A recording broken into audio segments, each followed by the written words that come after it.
coming home, I'm coming home. Tell the world I'm coming.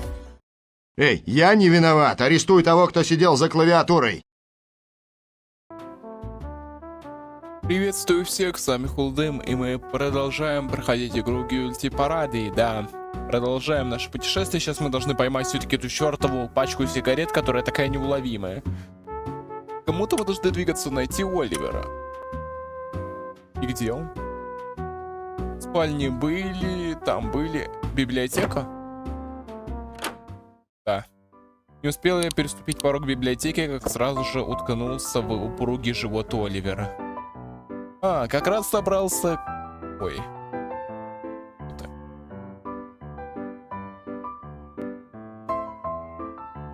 А я как раз собрался тебя искать. Вижу, форму ты уже получил. Молодец, а у нас скоро будет тренировка. Придется и тебе принять в ней участие. Тренировка? Конечно, мы на войне. Нужно быть сильным, для этого необходимо тренироваться. Для этого необходимо тренироваться много, очень много.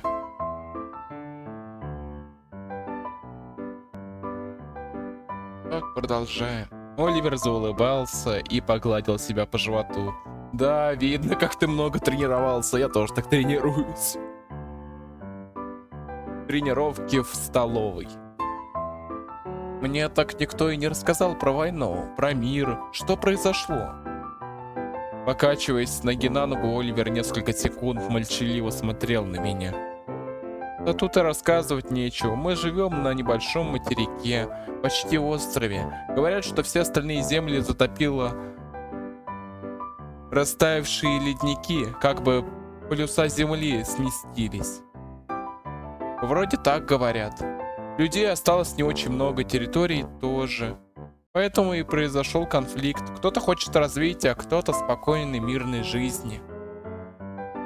Совместить эти желания невозможно из-за полного противоречия их идей. Ну и не надо. Что за идеи? На чьей стороне вы? Оливер снова покачался на ногах.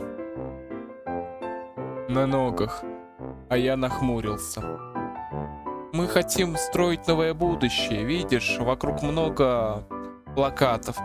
Но ты не переживай, совсем скоро мы победим, и мир изменится в лучшую сторону. Что за развитие? Кто наши противники? Оливер сделал грустное лицо, словно не хотел отвечать на мой вопрос.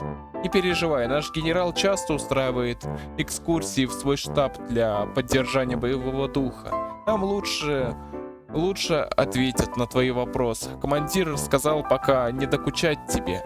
Вот привыкнешь и все узнаешь. Не нравится мне это как-то. Опять недомолвки, секреты. Такие, почему так? Почему так? Если я ваш солдат, то вряд ли испугаюсь, правда, ведь с самого начала был с ней согласен. А что если не наш? А что если не наш? Тогда я все равно бы узнал. Не мог же я сражаться, не зная ради чего. На какое-то время между нами повисло продолжительное молчание. Оливер спрятал руки за спину. Судя по его обеспокоенному виду, он чувствовал себя вполне комфортно. Судя по его беспечному виду, он чувствовал себя вполне комфортно, в то время как меня терзали вопросы. Оливер был у Вагнера. Это с подачи командира. Он не раскрывает лишний раз рот. Моя амнезия и неосведомленность — козыри в руках Вагнера.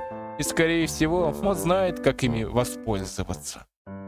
Я не хочу идти у него на поводу, но и принимать решения сейчас очень рискованно. Сложно предугадать поведение людей, которых я почти не знаю. Выше нос, Немо. Поверь, твои вопросы сущий пустяк по сравнению со скромными перспективами. Все будет хорошо. Иди пока в комнату и заправь кровать, и еще умойся, чтобы быть бодрым, а потом мы все вместе соберемся. Я пока не получил постельное белье. Мне нужно сперва принести Хельге пачку сигарет. Элиас сказал, что ты забрал ее. Да, забрал. Ему не следует курить. Курить вообще вредно, и Хельге тоже, но она меня совсем не слушает. Я отдал сигареты Вольфгангу. Он должен передать, если еще не забыл. Я облегченно вздохнул. Теперь можно смело возвращаться к Хельге. Скорее всего, она их уже получила. Тогда я пойду за постельным бельем, куда мне следует идти потом? Буду ждать тебя в нашей комнате. Я выделил тебе отдельную кровать. Там сможешь немножко отдохнуть, пока будешь знакомиться с остальными ребятами. Решив не рассказывать, что в погоне за сигаретами я успел перезнакомиться с жителями казармы, я вышел из библиотеки. Ну что ж, идем к Хельге, что тут скажешь? Повернув за угол, я остановился. Вход в костельную перегородил солдат, которого я видел на допросе. Он ходил из стороны в сторону, не обращая ни на что внимания.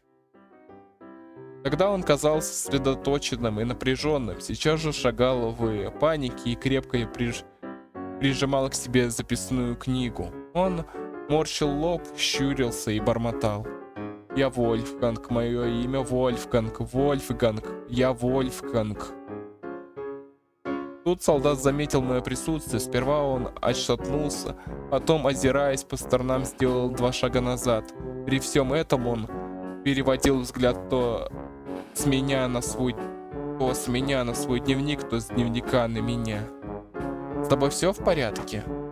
Вместо ответа Вольфганг отвернулся и уткнулся в свою книжку. «Да что происходит? Ты кто такой? Ты же был на допросе сегодня утром, я Немо, помнишь?» Вольфганг медленно развернулся ко мне и приподнял плечи. «Что тебе надо?» Его поведение и вопросы удивляли все больше и больше. «Мне нужны сигареты, если ты еще не передал их Хельге, то я сам могу это сделать, так будет лучше, я думаю».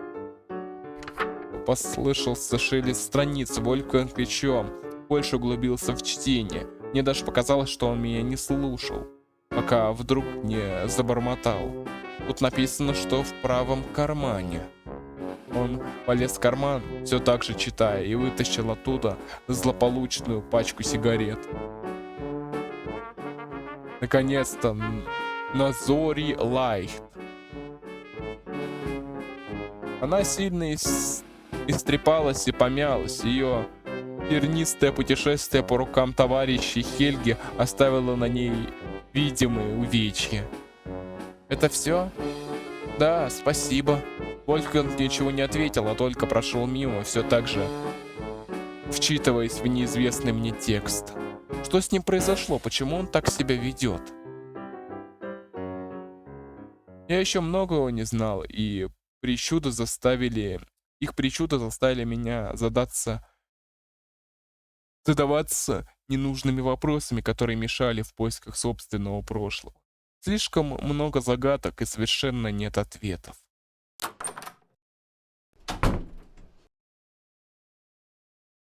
Хельга сидела за столом, скрестив руки на груди и без особого интереса рассматривала телефон. Мое появление не вызвало у нее никаких эмоций, никакой реакции. Она даже глаза подняла не сразу. Я подошел и протянул ей пачку сигарет. «Вот, ты просила». Она нехотя взяла коробку в руки и покрутила перед глазами. «Откуда ты ее вытащил?» «Ой». «Какого черта? Что случилось?» Хельга ничего не ответила, вскочила с места и подбежала к окну. Пока она нервно пыталась понять, что происходит, снаружи в коридоре уже послышались крики. Да ладно, прости. Ладно, кушай, простите, тут пошило кое-кто ест. «Быстро, строимся!»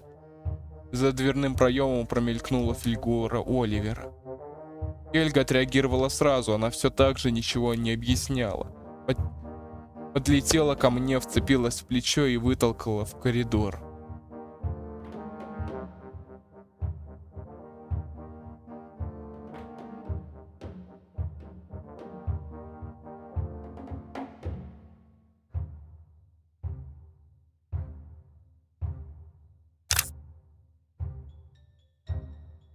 Угу.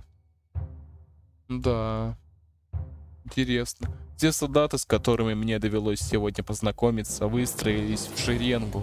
Не хватало только Элиаса. Я стоял в самом конце, рядом с Гансом. На долю секунды взгляды собравшихся солдат обратились на меня. В них читалось подозрение. Звуки сирены не прекращались, и я все больше нервничал. Почему все молчат? Что происходит? Только я хотел задать эти вопросы вслух, как из поворота коридора показался Оливер. Он выглядел слегка напряженным, но голос звучал уверенно и серьезно. На нас напали, северную стену подорвали, а через нее на территорию стационарного лагеря проникли порядка 11 человек. Никто этого не ожидал, мы не были готовы. На место взрыва направлено десяток наших бойцов. Есть угроза нападения с южной стены. Элиас сейчас связывается с разведкой. Дела плохи, силы не равны. Есть минута на сборы, а после все вместе собираемся в комнате для стратегий. Элиас будет ждать нас там. Он расскажет план действий, и мы его четко выполним. Времени мало, поэтому будем действовать строго по инструкции. Все молчали и сосредоточенно слушали. Наверное, не зря они именовались специальным отрядом, хотя на первый взгляд никаких выдающихся способностей у них не заметил. Сейчас все в наших руках. Эта битва должна показать, в чью сторону перевес сил. Вопросы есть? Что делать с Немо? Вдруг он предатель? Немо будет сражаться с нами. Никаких выводов сейчас делать нельзя. А как командир? Командир сейчас вместе с остальными бойцами. Больше не заговорил никто. Оливер кивнул, и все мы друг за другом бросились собираться, а после в подвальную комнату, о которой он нам говорил.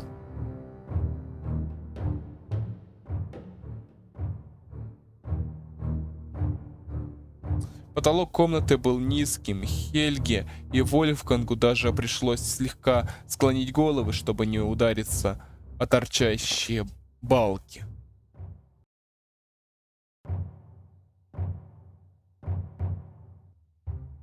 Так, продолжаем. Может, все-таки в этот раз получится. Что ж такое? Часто паузу что-то в последнее время. Нормально даже списать ни черта не могу. Постоянно мучаюсь. Над центральным столом склонился Элиас и водил по разложенной карте двумя пальцами, словно все видел незрячими глазами. Он поднял голову, когда все мы ввалились в комнату. Рядом с нашим лагерем засада. Идите сюда, я покажу вам наш план.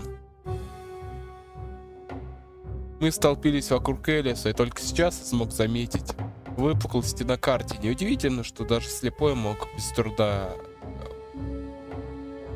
читать ее. Сейчас нападающих 11 человек. Они взорвали северную стену в этом месте. А вот. Мы направили туда наших бойцов, с ними командир. Помимо этого, разведка успела доложить, что за южной стеной засада. Человек 30, не меньше. У нас есть еще 28 бойцов. Силы не равны. Утром лагерь покинуло сотни солдат. А наш противник как-то это выяснил и воспользовался возможностью для нападения. Что, куда они делись? Не сейчас, Немо, у нас нет времени. Продолжай, Элиас. Но мы должны объяснить ему, он может начать в нас сомневаться. О, дьявол, как не к месту. О, дьявол, как не к месту.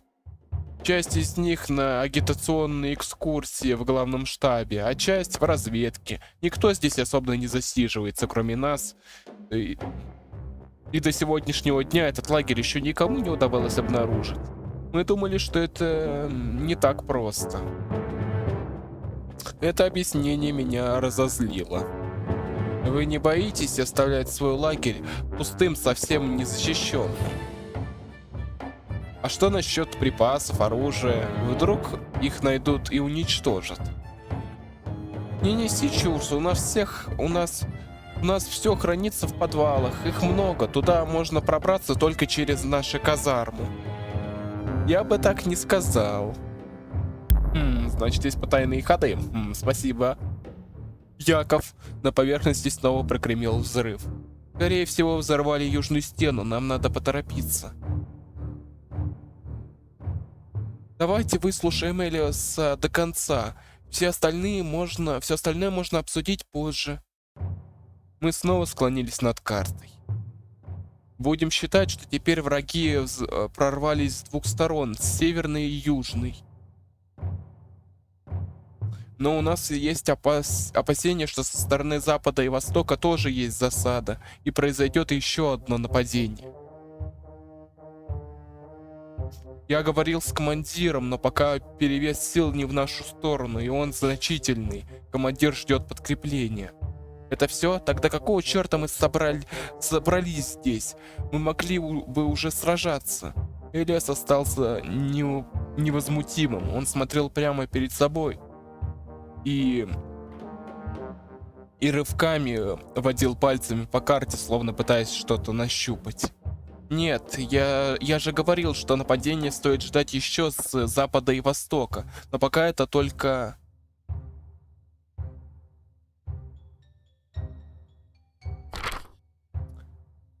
Нападение можно ждать еще с запада и востока, но пока это только мои догадки. Направлять туда солдат нецелесообразно. Сейчас три человека идут на подмогу к северной стене, а еще трое к южной. А остальные? Я и с Немо и Гансом пойду к радиорубке. Передам сообщение в главный штаб.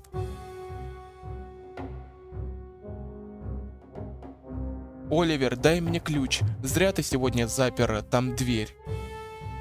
Но я же не знал. Оливер загремел ключами и протянул один из них Элиусу. Немо будет следить за восточной стеной. Если враги будут нападать оттуда, то первым делом уничтожат радиорубку.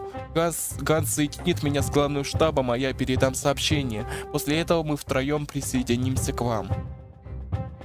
А что делать с западной стеной, если вдруг и правда нападут оттуда?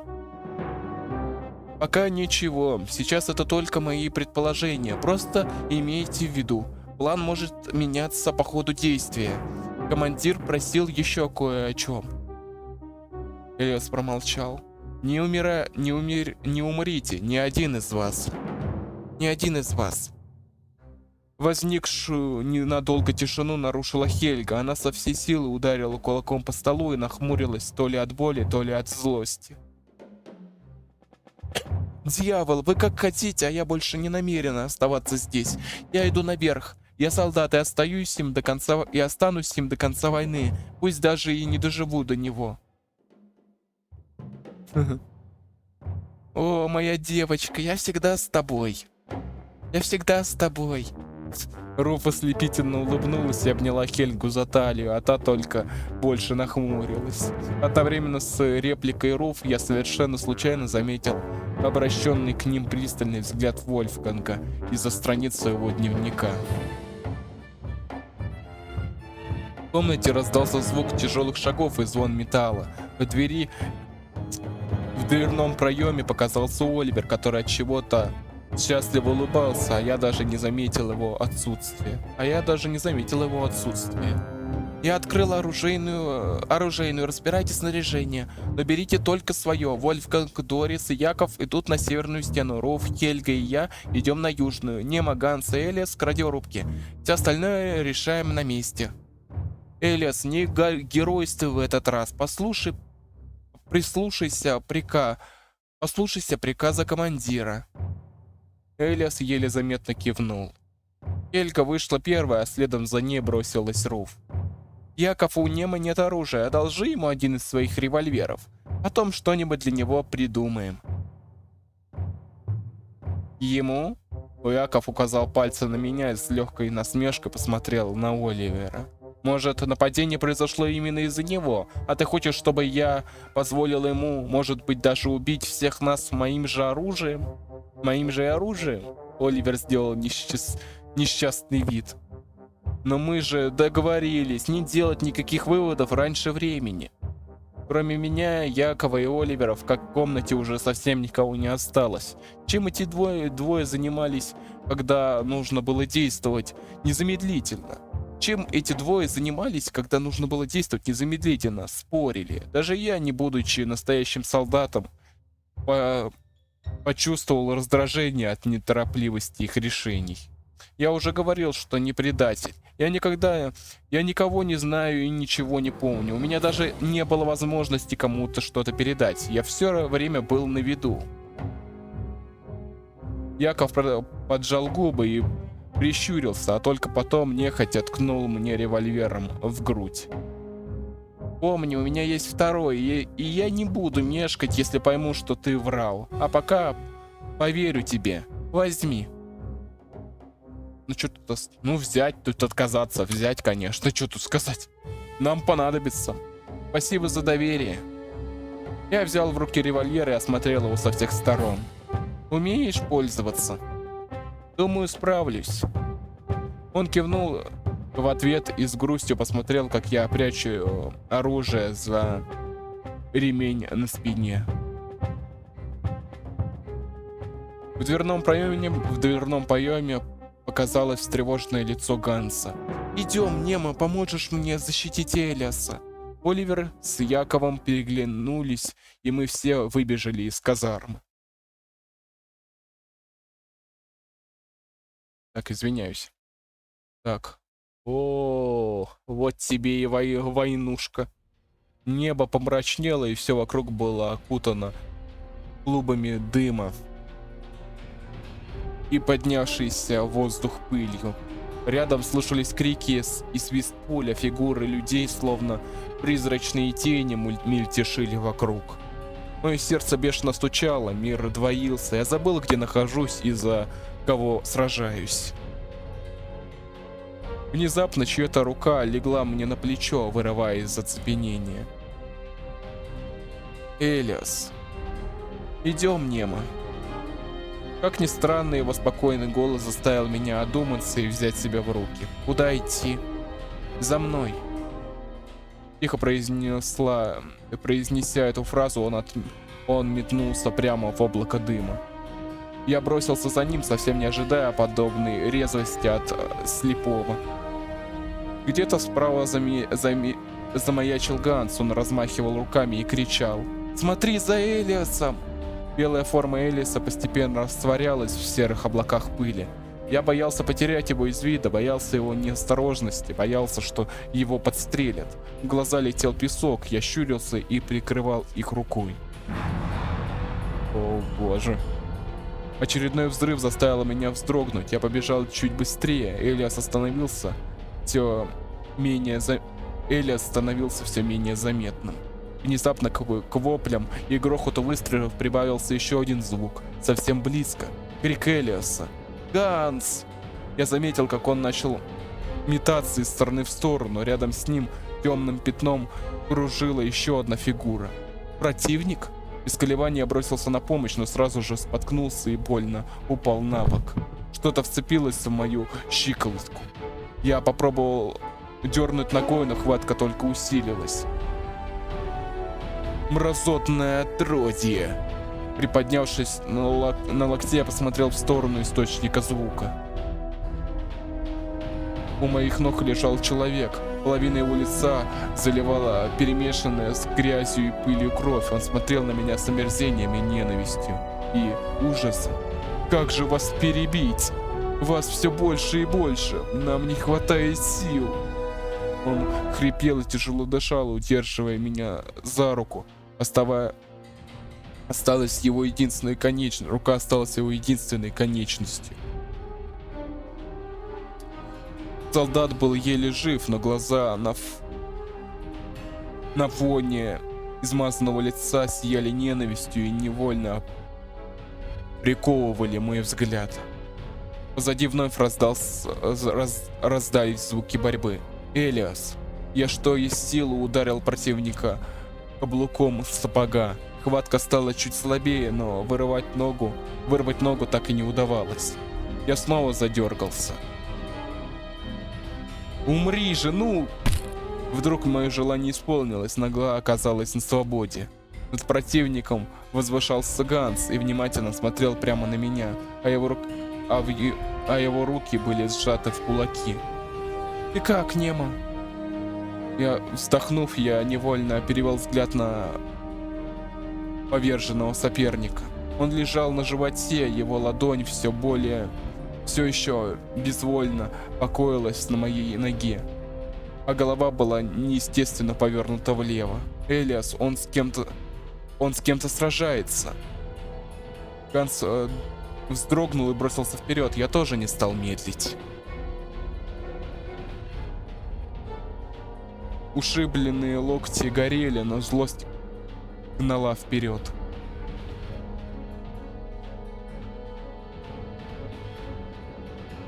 Я заметил Элиаса, когда мы с Гансом подбежали совсем близко. Он лежал на спине и тростью пытался оттолкнуть от себя врага, который обеими руками вцепился ему в горло.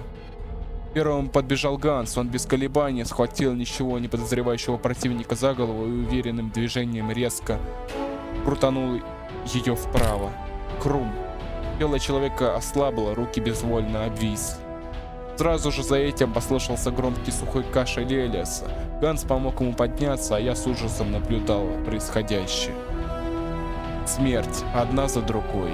Меня одолевали двойственные чувства, их было сложно уловить и разобрать. Я шел за Гансом и Элиасом. Через несколько шагов мы подошли к деревянному зданию. Элиас передал ключи Гансу, и тот отпер дверь. Оказавшись внутри помещения, я немного расслабился. Элиас и Ганс выглядели куда более собранно, чем я себя чувствовал. Включая приемник. Ганс забегал из стороны в сторону, подключая приборы, а после надел наушники и начал настраивать частоту. Элиас смирно стоял рядом с ним и стеклянным взглядом смотрел прямо перед собой. «Готово!» Элиас повернулся в сторону голоса, но его взгляд остался застывшим на одной точке. Ганс помог ему надеть наушники и поднес микрофон к его рту. Пока мы ждали соединения, я выглянул наружу через большое окно. Пыль постепенно начала оседать, уже можно было рассмотреть дорожку, по которой мы шли сюда. Звуки по ту сторону радиорубки отдавались глухим гулом. Отчетливо был слышен лишь голос Элиаса, когда он начал передавать сообщение. Ко мне подошел Ганс. «Испугался?» «Нет» или «да». Такое чувство, что все это уже было, словно я уже воевал. «А мне показалось, что ты испугался, особенно когда тебя держал за ногу тот человек. Может, ты и прав, у меня смешанные чувства. Спасибо, что спас меня тогда. Не бойся и, нас тоже не бойся». Он вдруг засмеялся и невиновато опустил голову. «Что это значит? Почему я должен вас бояться?» У тебя же амнезия. Может, тебе страшно?» Я не мог ничего ответить. На удивление, Ганс оказался куда более прозорливым, чем я сам. Через секунду подошел Элиас. Я передал сообщение. Скоро сюда прибудет подкрепление. Наши солдаты где-то неподалеку. Они должны были слышать взрыв. Они должны были слышать взрывы. Кстати. Нормально. Прям нормально. Так еще можно. Надеюсь, они успеют. Должны. Первый взрыв произошел достаточно давно. Элиас развернулся и первым направился к одной двери. Меня все же удивляло, как он без труда ориентировался в пространстве. Сколько же раз он должен был здесь проходить, чтобы четко помнить расстояние предметов и площадь комнаты. Расстановку предметов и площадь комнаты. Прошу прощения, тут небольшие проблемки, такое все. Элиас, давай я выйду первым. Не переживай, сейчас в округе никого нет. Все солдаты у западной стены, я это слышу. Но все равно... Ганс потянулся было к нему руку, но Элис уже резким движением распахнул дверь, остановился на секунду и прислушался. Только после этого он сделал шаг наружу.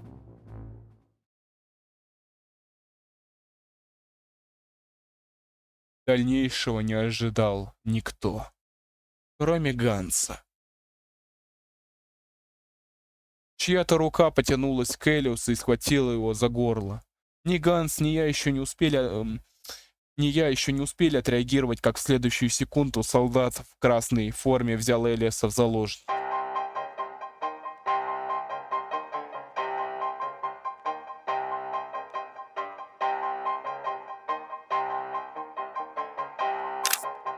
Так, приношу извинения, надо было успеть все-таки сделать все, что надо.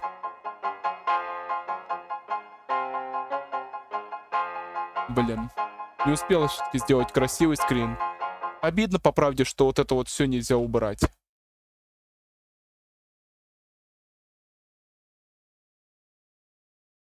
Так, давай посмотрим. Блин, почему это пропал звук? Я не могу понять. Что-то странно, звук пропал. Черт. Так, вот, продолжаем. Да, опять проблемы со звуком. Давайте уже добьем до конца эту часть. Он вместе с нами прошел в радиорубку и остановился рядом с окном. Замеревшее тело Элиса враг прижал к своей груди, предплечьем сдавив ему шею и приставив парабеллум к виску. «Где ваш главный штаб? Где наши заложники? Что вы с ними сделали?» Лицо Элиса и без того бледное стало совсем белым. Солдат, сам того не подозревая, сильной хваткой постепенно душил его. А Элис совсем не сопротивлялся, только приоткрыл рот и тяжело задышал. «Чего молчите, мрази? Хотите, чтобы я его грохнул? А может, мы возьмем его себе на опыты, разберем на кусочки и соберем себе нового?» Враг направил на нас свое оружие. «Где штаб? Где пленники?» Глаза солдата наливались кровью, а переполнявшая его ненависть болью больше не находила себе места в теле. Я почувствовал, как она перетекает ко мне. Ганс замер. Я искоса посмотрел на него. Я вспомнил, у меня за спиной спрятан револьвер. Если я успею его вытащить и выстрелить быстро, то Элиас будет свободен. Но я могу замешкаться. Еще я могу попробовать броситься на врага в рукопашную. Постараться выбить оружие, но он может выстрелить раньше, чем я доберусь до него. Что мне стоит сделать? Но, разумеется, оружие. Лучше выстрелить, чем, бежать. Выстрелить. Хотя давайте узнаем эту... Хотя, знаете, это мы узнаем уже в следующей части. А знаете, это даже будет иронично немножко. Вот так вот. Таким вот образом мы узнаем уже в следующей серии, что будет дальше. Да, по правде, довольно... Хотя, знаете, не будем. Я все-таки сделаю серии подлиннее теперь. Такие уж дела, значит, серия будет чуть-чуть подлиннее. У меня есть только один шанс, я должен им воспользоваться. Только так я смогу завоевать доверие своих новых товарищей. Только так Вагнер мне поможет. Ну что, ребятки, хотите посмотреть, как я размажу голову вашему дружочку? Раз молчите. Учтите, детки, я долго ждать не намерен. Раз, два. Дуло Парабелло направилась в сторону Ганса. Тот скосил на меня глаза, а я резким движением вытащил револьвер из-за спины и, почти не целясь, выстрелил.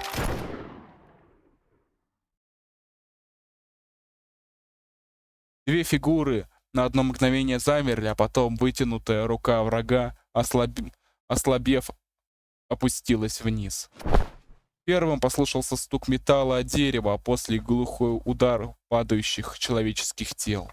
Ганс во все глаза смотрел на жертву, павшую от моего выстрела, а затем сделал шаг вперед, чтобы помочь Элиосу, освободиться от тяжелых рук мертвеца. Метка, как ты смог? Элиос взялся за мою руку, а я потянул его на себя, помогая подняться. Я сам удивлен, не знаю, как так получилось. Может, сказался шок? Это ты стрелял, Немо? Забыв, что ответ требуется слепому, я кивнул, но, похоже, он и так все знал. Элиос сел рядом с трупом и кончиками пальцев нащупал отверстие от пули в самом центре лба. Метка. Ганс нахмурился, по его лицу было легко читать эмоции. Я для него подозрительный тип. Это попадание случайность или закономерность. Было тяжело переносить молчаливые укоры Ганса и чувствовать вытавшие в воздухе невысказанные вслух вопросы Элиоса. Для них я еще более чувств, чем мертвое тело врага. Ну а уже в следующей части мы узнаем, как все-таки наш выстрел повлияет на отношение к нам наших товарищей.